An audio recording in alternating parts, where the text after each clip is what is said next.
नमस्कार फ्रेंड्स, मैं हूं डॉक्टर खुशबू। मैं एक गायनेकोलॉजिस्ट और आईवीएफ कंसल्टेंट हूं।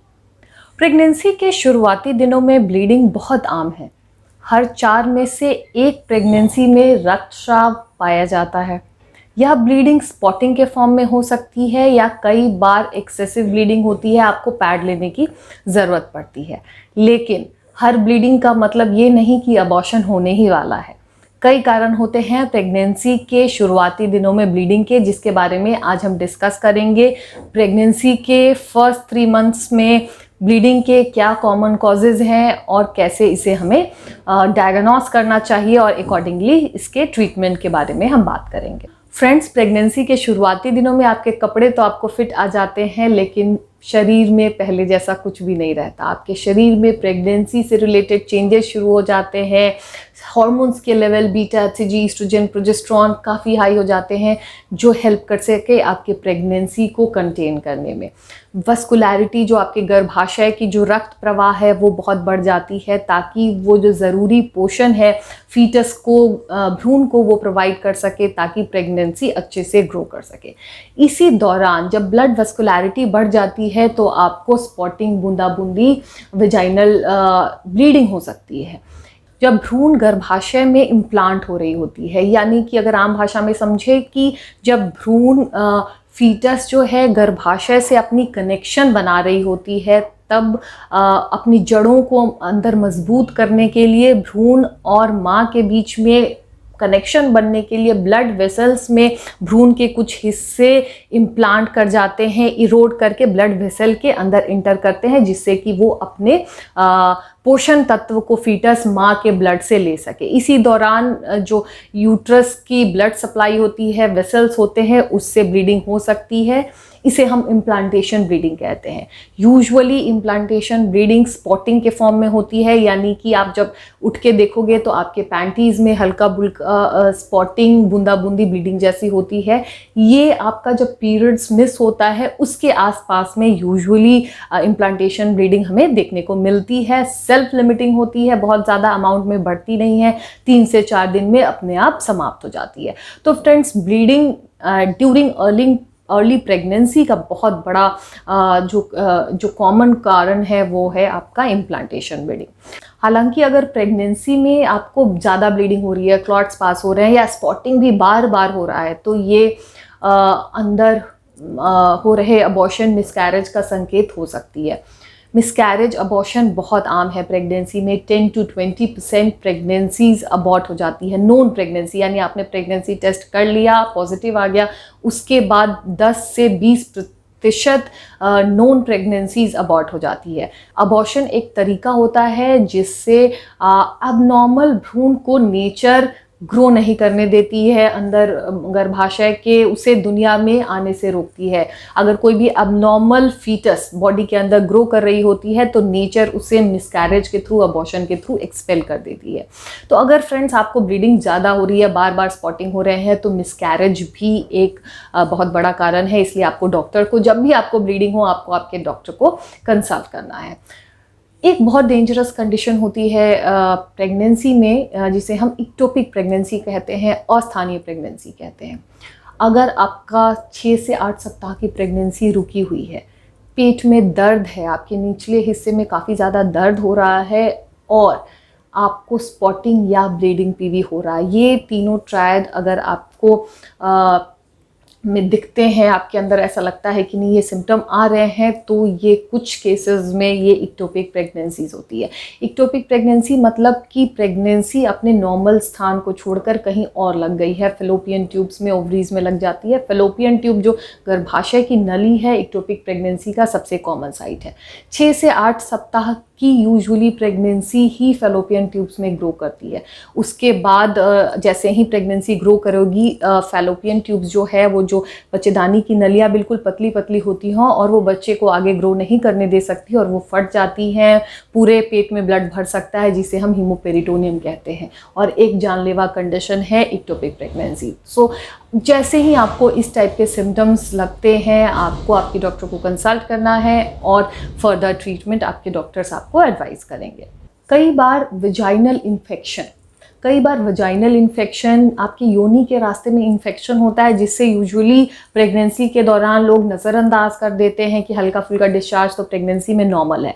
बट अगर आपको आपके वजाइना के रास्ते में ईचिंग हो रही है, यूरिन में कोई प्रॉब्लम लग रहा है, पेशाब करने में दिक्कत हो रही है, पेशाब के रास्ते में ईचिंग हो रही है, तो भी आपको स्पॉटिंग पीवी हो सकता है। आपके गर्भाशय की जो ग्रीवा होती है, सर्विक्स में अगर कोई इन्फेक्शन हो गया है तो आपको ब्लीडिंग पीवी हो सकता है। तो अगर आपको ऐसे सिम्टम्स आते हैं इन्फेक्शन के, तो आपको लोकल एग्जामिनेशन कराना बहुत ज़रूरी है और इन्फेक्शन को रूल आउट करना इज़ मस्ट। तो फ्रेंड्स, ये कुछ कारण थे जिससे आपको प्रेगनेंसी के आपके शुरुआती दिनों में स्पॉटिंग या ब्लीडिंग पीवी हो सकती है। नाउ कैसे अप्रोच करें? कितनी भी ब्लीडिंग हो, आपको स्पॉटिंग हो या ज़्यादा ब्लीडिंग हो रही है, तो आपको आपके डॉक्टर को कंसल्ट करना है।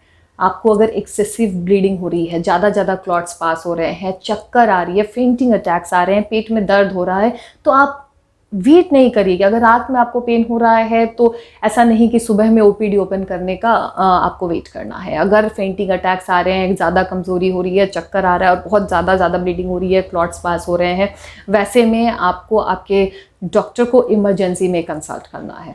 अदरवाइज़ अगर स्पॉटिंग या हल्की फुल्की ब्लीडिंग है तो आप ओपीडी में अपने डॉक्टर को कंसल्ट कर सकते हो। हम ओपीडी में ऐसे पेशेंट्स में रूटीन ब्लड टेस्ट कराते हैं and beta HCG. Beta HCG एक ब्लड का टेस्ट है जो एक हार्मोन्स है। बीटा एचसीजी एक हार्मोन है जो यूजुअली प्रेगनेंसी को कंटेन करने के लिए प्रेगनेंसी को सेफ रखती है। बीटा एचसीजी के लेवल्स बहुत इंपॉर्टेंट है। अगर बीटा एचसीजी हायर साइड में होती है, आपको ब्लीडिंग है, हायर साइड में है, तो आपकी प्रेगनेंसी के सेफ होने के, हेल्दी होने के ज़्यादा चांसेस होते हैं। यूजुअली एक्टोपिक प्रेगनेंसी की, अस्थानीय प्रेगनेंसी की जब हम डायग्नोसिस करते हैं तो beta HCG, 2 beta HCG test कराते हैं 48 आवर्स अपार्ट, यानी 2 दिन के अंतराल पे, एक आज और फिर एक दिन छोड़ के परसों हम बीटा एचसीजी का टेस्ट भेजते हैं। अगर इन 48 आवर्स में बीटा एचसीजी डबल हो जाती है, डबलिंग जिसे हम बोलते हैं, अच्छा राइज हो रहा है बीटा एचसीजी का, यानी एक इंट्रायूट्राइन हेल्दी प्रेगनेंसी होने के ज़्यादा चांसेस हैं।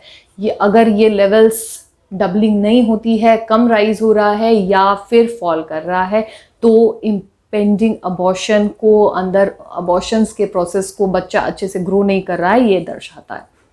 तो बीटा एचसीजी टेस्ट बहुत ज़रूरी है, बहुत इंपॉर्टेंट रोल है ऐसे केसेस में सीरम बीटा एचसीजी कराने का। Now coming to ultrasound. Ultrasound का बहुत इंपॉर्टेंट रोल है ब्लीडिंग पीवी के केसेस में। अल्ट्रासाउंड में हम पहले भ्रूण को देखते हैं, भ्रूण कैसा है, भ्रूण का विकास अपने जेस्टेशनल एज के अकॉर्डिंग है कि नहीं है, धड़कन है कि नहीं है भ्रूण की, प्लेसेंटा या फिर जो कोरियन होता है, कोरियो डेसिडुअल रिएक्शन कैसा है, यानी ब्लड सप्लाई जो हो रही है बच्चे की, फीटस की, वो कैसी है, कोई हेमाटोमा तो नहीं है, यानी कोई कैविटी के अंदर ब्लीडिंग तो नहीं हो गई है, कोई ब्लड क्लॉट तो जमा नहीं हो गया है कोरियन के पीछे, जिसे हम सब कोरियोनिक हेमाटोमा कहते हैं, जिस केसेस में आपको अभी अबॉर्शन तो नहीं हुआ है बट मे बी कि फ्यूचर में अबॉर्शन हो जाए, थ्रेटेंड अबॉर्शन के चांसेस होते हैं। फिर अगर आपका बीटा एचसीजी बढ़ा हुआ है, आपका प्रेगनेंसी टेस्ट पॉजिटिव आया है और यूट्राइन कैविटी एम्प्टी आती है, यानी बच्चेदानी के अंदर, गर्भाशय के अंदर फीटस या भ्रूण दिखाई नहीं देता है, वैसे केसेस में हम हमेशा फैलोपियन ट्यूब्स, साइड में जो एडेनेक्सा होता है उसमें भ्रूण को ज़रूर खोजते हैं, जिससे कि हम ectopic pregnancy, अस्थानीय pregnancy rule out कर सके। तो फैलोपियन ट्यूब की भी जो जांच करनी बहुत ज़रूरी होती है ऐसे केसेस में। अगर अबॉर्शन हो गया है इन केस, तो अबॉर्शन कंप्लीट हुआ है या नहीं कंप्लीट हुआ है, ये भी हमें देखना रहता है, जो अल्ट्रासाउंड हमें कंफर्म कराती है। अगर अबॉर्शन इनकम्प्लीट है, मतलब कि जो आपका रिटेन प्रोडक्ट ऑफ कंसेप्शन हो गया है, कुछ अंदर जो बच्चे का टुकड़ा जिसे हम बोलते हैं या प्रोडक्ट्स ऑफ कंसेप्शन बोलते हैं, कहीं वो गर्भाशय के अंदर छूट जाती है, आपका ब्लीडिंग जो हुई उसमें कुछ बच्चे का जो फीटस है उसका पार्ट निकल गया और कुछ अंदर रह गया, वैसे केसेस में सक्शन इवैक्यूएशन करके फिर जिसे हम सफैया बोलते हैं, सफैया करके जो अंश है उसको निकालना पड़ता है। ना अगर इम्प्लांटेशन ब्लीडिंग हम डायग्नोस करते हैं, आपकी इम्प्लांटेशन ब्लीडिंग है, तो जैसे हमने पहले भी बात की, implantation bleeding self limiting condition है, बहुत ज़्यादा इसके लिए आपको परेशान होने की ज़रूरत नहीं है, वो अपने आप ठीक हो जाती है।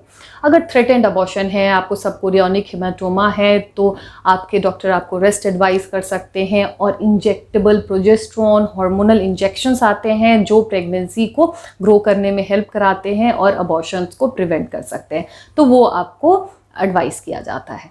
अगर इनकम्प्लीट अबॉर्शन है, रिटेन प्रोडक्ट ऑफ कंसेप्शन है, तो आपको सक्शन इवैक्यूएशन के लिए जाना चाहिए। ज़्यादा दिन प्रोडक्ट ऑफ कंसेप्शन अगर यूट्रस के अंदर रह जाती है, गर्भाशय के अंदर रह जाती है, तो आपको इन्फेक्शन हो सकता है। इसलिए रिटेन प्रोडक्ट को सक्शन इवैक्यूएशन करके जल्दी से जल्दी निकाल देना चाहिए एंटीबायोटिक कवरेज के साथ में। अगर एक्टोपिक प्रेगनेंसी आपको डायग्नोज होती है तो ये डिपेंड करती है एक्टोपिक प्रेगनेंसी का क्या ट्रीटमेंट है, मैनेजमेंट है। ऑलरेडी मैंने वीडियो बना रखा है, आप मेरे चैनल पे जाके देख सकते हैं। लेकिन अगर हम इन अ नटशेल बात करें तो अगर आपको एक्टोपिक प्रेगनेंसी डायग्नोज होती है तो मेडिकल और सर्जिकल ट्रीटमेंट डिपेंडिंग ऑन आपका जो भी स्टेटस आता है, बीटा HCG लेवल आता है, उसके अकॉर्डिंग हम आपका ट्रीटमेंट करते हैं। तो फ्रेंड्स, आज के वीडियो में हमने बात की प्रेगनेंसी के शुरुआती दिनों में अगर आपको ब्लीडिंग होती है, इसके क्या कारण होते हैं और इसे कैसे अप्रोच करना चाहिए। ये बहुत कॉमन और आम समस्या है, लेकिन इसे कैसे अप्रोच अगर सही से किया जाए तो इसे आप टैकल कर सकते हैं। अगर आपको मेरा वीडियो पसंद आया हो तो please like, share and subscribe ज़रूर करें। Thank you.